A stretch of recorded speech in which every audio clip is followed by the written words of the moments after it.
Indian ജീവനക്കാരുള്ള MT മാരിവെക്സ് കപ്പലിനെ ആക്രമിച്ചത് America. നാവികോപരോധം മറികടന്ന് Iran തുറമുഖം ലക്ഷ്യമാക്കി നീങ്ങുന്നതോടെയാണ് ആക്രമണമുണ്ടായതെന്നാണ് റിപ്പോർട്ട്. കപ്പലിലെ 24 ഇന്ത്യൻ ജീവനക്കാരെയും രക്ഷപ്പെടുത്തിയിരുന്നു. അർജുൻ പീതാംബരൻ ചേരുകയാണ്. അർജുൻ, ഈ ആക്രമണവുമായി ബന്ധപ്പെട്ട് ഇപ്പോൾ സ്ഥിരീകരണം വരികയാണ്. എന്താണ് അമേരിക്ക ഇതിൽ സ്വീകരിക്കുന്ന നിലപാട്? ഹോർമുസ് കടലിടുക്കിൽ വെച്ച് ഇന്ത്യൻ കപ്പലിനെ അമേരിക്ക ആക്രമിച്ചു. 24 ഇന്ത്യൻ ജീവനക്കാരെ ഒമാൻ അത്ഭുതകരമായ രീതിയിൽ രക്ഷപ്പെടുത്തി. ഈ വിഷയവുമായിട്ട് ബന്ധപ്പെട്ട് ഇന്ത്യ അപലപിച്ചില്ല എന്നൊരു പ്രത്യേകതയുണ്ട്. ആക്രമിച്ചത് അമേരിക്ക ആയതുകൊണ്ടായിരിക്കാം ഇന്ത്യയുടെ ഭാഗത്തു നിന്ന് ശക്തമായിരിക്കുന്ന അപലപനീയമൊന്നും ഇതുവരെ പുറത്തു വന്നിട്ടില്ല. എന്തൊക്കെയാണ് നടന്ന സംഭവങ്ങൾ എന്ന് നമുക്ക് വിലയിരുത്താം. ഇന്ത്യൻ കപ്പലിനെ ആക്രമിച്ച് അമേരിക്ക എന്നുള്ള ഹെഡിങ്ങോട് കൂടിയിട്ടാണ് ചില പത്രങ്ങൾ തന്നെ മീഡിയകളും ഈ റിപ്പോർട്ട് പ്രസിദ്ധീകരിക്കുന്നത്. അത് യൂറോപ്യൻ രാജ്യങ്ങളിലും അറേബ്യൻ രാജ്യങ്ങളിലും നിന്നാണ് ആദ്യമായിട്ട് ഈ വിവരങ്ങൾ പുറത്തു വരുന്നത്. പിന്നീട് ഇന്ത്യ ചാനലുകളിലും ഇന്ത്യ പത്രങ്ങളിലൊക്കെ അത് കാണാൻ വേണ്ടി സാധിക്കുന്നു. ഈ വിഷയത്തിൽ ഇന്ത്യ മൗനം പൂണ്ടിരിക്കുന്നു എന്ന് ഈ വിഷയവുമായിട്ട് ബന്ധപ്പെട്ട് പറഞ്ഞവരും ചുരുക്കമല്ല, ഒരുപാട് പേര് അങ്ങനെ തന്നെ പറഞ്ഞിട്ടുണ്ട്. എന്തുകൊണ്ട് അപലപിക്കുന്നില്ല, എന്തുകൊണ്ട് വിശദീകരണം ലഭ്യമാകുന്നില്ല എന്നുള്ളത്. MT മാരിവെക്സ് എന്ന കപ്പലിനെയാണ് അമേരിക്ക ആക്രമിച്ചത്. 24 ഇന്ത്യൻ നാവികർ കപ്പലിലുണ്ടായിരുന്നു. ഹോർമുസ് കടലിടുക്കിനോട് ചേർന്ന് ഗൾഫ് ഓഫ് ഒമാൻ മേഖലയിലാണ് ആക്രമണം നടന്നത്. ഇറാനെതിരെ അമേരിക്കൻ നാവിക ഉപരോധം ലംഘിക്കാൻ ശ്രമിച്ചതാണ് ആക്രമണത്തിന് കാരണമായതായിട്ട് അമേരിക്ക വിലയിരുത്തുന്നത്. ഇന്ത്യൻ ജീവനക്കാരെ രക്ഷപ്പെടുത്തിയ വിവരങ്ങൾ പുറത്തു വന്നു. ജീവനക്കാരെ രക്ഷപ്പെടുത്തിയത് 24 ഇന്ത്യക്കാരുണ്ട് എന്നുള്ള വിവരം ഒമാന് ലഭിക്കുന്നു. OMSR എന്ന് പറയുന്ന, അതായത് Oman maritime research and rescue centre വളരെ പെട്ടെന്ന് അവിടെ എത്തുന്നു. രക്ഷാപ്രവർത്തനത്തിൽ ഏർപ്പെട്ടിട്ടുണ്ട് എന്നാണ് പറയുന്നത്. ഇന്ത്യൻ ജീവനക്കാർ രക്ഷപ്പെടുത്തിയതുമായിട്ട് ബന്ധപ്പെട്ട കാര്യങ്ങൾ 24 പേരാണ് ഉണ്ടായിരുന്നത്. 24 പേരെ സ്ഥിരീകരിച്ചു. ആ കപ്പലുണ്ടായിരുന്ന 24 പേരും ഇന്ത്യക്കാരായിരുന്നു എന്നൊരു പ്രത്യേകതയുണ്ട്. കപ്പലിൻ്റെ എഞ്ചിൻ റൂമിൽ മിസൈൽ നേരിട്ട് പതിച്ചു. വലിയ സ്ഫോടനവും തീപിടുത്തവും ഉണ്ടായി. കപ്പലിൽ വെള്ളം കയറി മുങ്ങാൻ സാധ്യതയുണ്ട് എന്ന തരത്തിലെ റിപ്പോർട്ട് ഒമാൻ്റെ ഭാഗത്തുനിന്ന് പുറത്തു വരുന്നു. രക്ഷപ്പെടുത്താൻ വേണ്ടി ഉപയോഗിച്ച രീതി, അല്ലെങ്കിൽ ഈ സംഭവങ്ങൾ എങ്ങനെ രക്ഷപ്പെടുത്തി എന്നതിനെക്കുറിച്ചുള്ള വിശദീകരണ കുറിപ്പിൽ ഇങ്ങനെ പറയുന്നു. കപ്പലിലുണ്ടായിരുന്ന ഒരാളുടെ ബന്ധു MRCC മുംബൈയെ ഈ വിവരം അറിയിക്കുന്നു. അതിൽ ജീവനക്കാരൻ ഒരാൾ തൊട്ടടുത്ത ബന്ധുവിനെ വിളിച്ചുകൊണ്ട് ഞങ്ങൾ അപകടത്തിലാണ്, മരിക്കാൻ പോവുകയാണ്, മരണത്തിലാണ് ഉള്ളത്, രക്ഷപ്പെടുത്തണം എന്നുള്ള സഹായം തേടി. അപ്പോൾ MRCC ഒമാനുമായി ബന്ധപ്പെട്ടു. അതായത് മുംബൈ വിഭാഗം ഒമാനുമായിട്ട് ബന്ധപ്പെട്ടു. ഒമാൻ അടിയന്തരമായി ഈ മേഖലയ്ക്ക് ഒരു കപ്പൽ അയക്കാൻ വേണ്ടിയിട്ട് ഉത്തരവിട്ടു. അതിൻ്റെ കൂടെ 2 ഹെലികോപ്റ്ററിനെ അയച്ചു. പിന്നീട് ദ്രുതഗതിയിൽ തന്നെ ഈ കപ്പലിലെ ഈ ജീവനക്കാരെ സംബന്ധിച്ചിടത്തോളം, ഇന്ത്യക്കാരെ സംബന്ധിച്ച് വല്ലാത്ത രീതി വെപ്രാളമായി, ഭയപ്പാടുണ്ടായിരിക്കുന്നു. കാരണം അവരൊക്കെ ജീവിതത്തിൽ ആദ്യമായിട്ടാണ് ഇത്രയും ഒരു വലിയ രീതിയിലുള്ള സ്ഫോടനം നടക്കുന്നത്. ഈ കപ്പൽ മുന്നോട്ട് നീങ്ങാൻ പറ്റാത്ത രീതിയിലുള്ള പ്രയാസം അത് അനുഭവപ്പെട്ടു. പിന്നീട് ജീവൻ രക്ഷിക്കണം, കപ്പൽ മുങ്ങുന്നു എന്ന തരത്തിലൊക്കെ കാര്യങ്ങൾ പോകുന്നുണ്ട്. ഒരു ഭാഗം ഇപ്പോൾ ചരിഞ്ഞു കിടക്കണം, വെള്ളം കയറുന്നു എന്ന തരത്തിലുള്ള റിപ്പോർട്ടാണ് പുറത്തു വരുന്നത്. അതിൻ്റെ ആരോഗ്യാവസ്ഥയൊന്നും അറിയാൻ വേണ്ടി സാധിക്കില്ല. പിന്നീട് അവിടെ ചെയ്യാനുള്ള ഏറ്റവും വലിയ വഴി എന്ന് പറഞ്ഞാൽ അതിലുള്ള ആളുകൾ രക്ഷപ്പെടുത്തുക എന്നുള്ളത്. ആ രക്ഷാപ്രവർത്തനത്തിലാണ് 24 പേരെയും രക്ഷപ്പെടുത്താൻ വേണ്ടി ഒമാന് സാധിച്ചത്. ഒമാൻ അങ്ങോട്ടും ഇങ്ങോട്ടും നോക്കാതെ കപ്പലിൽ കുടുങ്ങിക്കിടക്കുന്ന ആളുകളുടെ ജീവൻ രക്ഷിക്കാൻ വേണ്ടി അടിയന്തരപരമായിരിക്കുന്ന ഇടപെടൽ നടത്തുകയും അവരെല്ലാവരും രക്ഷിക്കാൻ വേണ്ടി സാധിച്ചു. ഒമാന് തീർച്ചയായിട്ടും ഇന്ത്യ അഭിനന്ദനങ്ങൾ അറിയിക്കുകയാണ്. അഭിനന്ദനങ്ങൾ പറയേണ്ടതാണ്, ഒരുപക്ഷെ ഉണ്ടാവും. എന്തായാലും നമ്മുടെ വക അത് പറയുക എന്നുള്ളത് നിർബന്ധമായിരിക്കുന്ന കാര്യം തന്നെയാണ്. കാര്യം അത്രയും വലിയൊരു ഇടപെടൽ നടത്തി. മുമ്പ് ഈ ഇറാൻ്റെ ഒരു ബോട്ട് ശ്രീലങ്കയുടെ തീരത്ത് വെച്ച് അമേരിക്ക തകർത്തൊരു സംഭവം ഉണ്ടായിരുന്നു. മൈനിങ് വെച്ച് തകർത്തു. ആ സമയത്ത് ശ്രീലങ്ക സഹായിച്ചിട്ടുണ്ട്, പക്ഷേ ശ്രീലങ്ക സഹായിക്കാൻ വേണ്ടിയിട്ടും വല്ലാതെ താല്പര്യം കാണിച്ചിട്ടില്ല എന്നൊരു വിമർശനം അന്ന് തന്നെ ഉണ്ടായിട്ടുണ്ട്.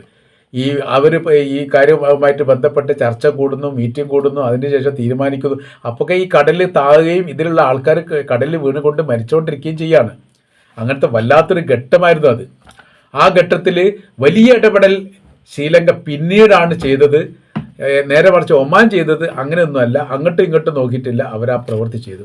അമേരിക്ക ഈ വിഷയമായിട്ട് പറയുന്നത് ഇങ്ങനെയാണ്. സെൻട്രം, അമേരിക്കയുടെ സെൻട്രം പുറത്തുവിട്ടിരിക്കുന്ന റിപ്പോർട്ടിനകത്ത് ഇങ്ങനെ കാണാൻ വേണ്ടി സാധിക്കുന്നു. MT മറിവെക്സ് എന്ന ടാങ്കർ അമേരിക്കയുടെ ഉപരോധം ലംഘിച്ച് കപ്പലിന് ലംഘിച്ച് നീങ്ങുകയാണ്.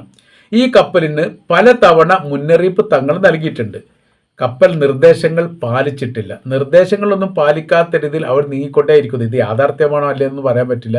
കാര്യം എന്ന് പറഞ്ഞാൽ അമേരിക്ക കളവാണ് പറയുക. അപ്പോൾ അത് പരിശോധിച്ചെങ്കിൽ മാത്രമേ അതൊക്കെ പറയാൻ പറ്റൂ. ഇങ്ങനെ സംഭവം വന്ന സമയത്ത് F/A-18 സൂപ്പർ ഹോർനെറ്റ് യുദ്ധവിമാനത്തിൽ നിന്ന് തങ്ങൾ ആക്രമണം നടത്തി. കപ്പലിൻ്റെ എഞ്ചിനീയറിംഗ് സ്റ്റെയറിംഗ് സംവിധാനത്തെ തകർത്തു. മുന്നോട്ട് പോകാൻ കഴിയാത്ത വിധം കപ്പലിന് പരിക്കേറ്റ വിവരം അമേരിക്ക തന്നെ സ്ഥിരീകരിക്കുന്നു. നാശങ്ങൾ ഉണ്ടാക്കാൻ വേണ്ടിയിട്ടാണ് ആ പ്രവൃത്തി ചെയ്തത് എന്നുള്ളത് അവർ തന്നെ സമ്മതിക്കുന്നു. ഇന്ത്യയിൽ നിന്ന് ഒരു വിശദീകരണക്കുറിപ്പ് ഈ ഭാഗവുമായിട്ട് ബന്ധപ്പെട്ട് വരുന്നത് ഇത് ഔദ്യോഗികമല്ല. ചില മീഡിയകളിൽ ചില റിപ്പോർട്ടിനകത്ത് മാത്രമേ ഇത് കാണാൻ വേണ്ടി സാധിക്കുന്നു. ഔദ്യോഗിക റിപ്പോർട്ടിൽ കാണാൻ വേണ്ടി സാധിക്കുന്നില്ല. ഇങ്ങനെ പറയുന്നതായിട്ടാണ്, കപ്പൽ ഇന്ത്യൻ ഉടമസ്ഥതയിൽ ഉള്ളതല്ല. ഇന്ത്യൻ പൗരന്മാരും ജീവനക്കാരും അതിൽ പൂർണ്ണമായിട്ടുണ്ട്. 24 ജീവനക്കാരും ഇന്ത്യക്കാരാണ്. ആ ജീവനക്കാർ മാത്രമേ ഉള്ളൂ. കപ്പൽ ആരുടേതല്ല, ഇന്ത്യയുടേതല്ല. US നടപടിയെ ഇന്ത്യ അപലപിച്ചിട്ടില്ല എന്നുള്ളത് ഒരു സ്ഥിരീകരണം അവിടെ വന്നിട്ടുണ്ട്. ആ വിവരം പുറത്തുവിടുകയും ചെയ്തിട്ടുണ്ട്. പലാവു രാജ്യത്തിൻ്റെ പതാകയുള്ള ആ പലാവു എന്ന് പറയുന്ന രാജ്യത്തിൽ രജിസ്റ്റർ ചെയ്ത ഒരു കപ്പലാണിത്. ഇത് ചരക്ക് കപ്പലാണ്. ഈ ചരക്ക് കപ്പൽ ഈ സംഭവം നടക്കുന്ന സമയത്ത് ചരക്കുകളൊന്നുമില്ല. ഹോർമുസ് കടൽ കേന്ദ്രീകരിച്ചുകൊണ്ട് ചരക്ക് കയറ്റാൻ വേണ്ടി പോവുകയാണ് എന്ന് സംശയിക്കുന്നു. അത് ഒമാൻ തീരത്തിലൂടെ എത്തിയ സമയത്താണ് ഈ സംഭവങ്ങൾ ഉണ്ടായത്. ഒമാൻ തീരം എന്ന് പറയുന്നത് ഒമാൻ്റെയും ഇറാൻ്റെയും കൂടി അതിർത്തി പങ്കിടുന്നതാണ് അവരുടെ ഹോർമുസ് കടൽ എന്ന് പറയുന്നത്. അപ്പോൾ ഏറെക്കുറെ അത് കടലിൻ്റെ വീതി നോക്കുന്ന സമയത്ത് കൂടി വന്ന 90 കിലോമീറ്ററാണ്. 15 മുതൽ 30 നീളം 90 കിലോമീറ്ററാണ്, വീതി എന്ന് പറയുന്നത് 30 കിലോമീറ്ററാണ്.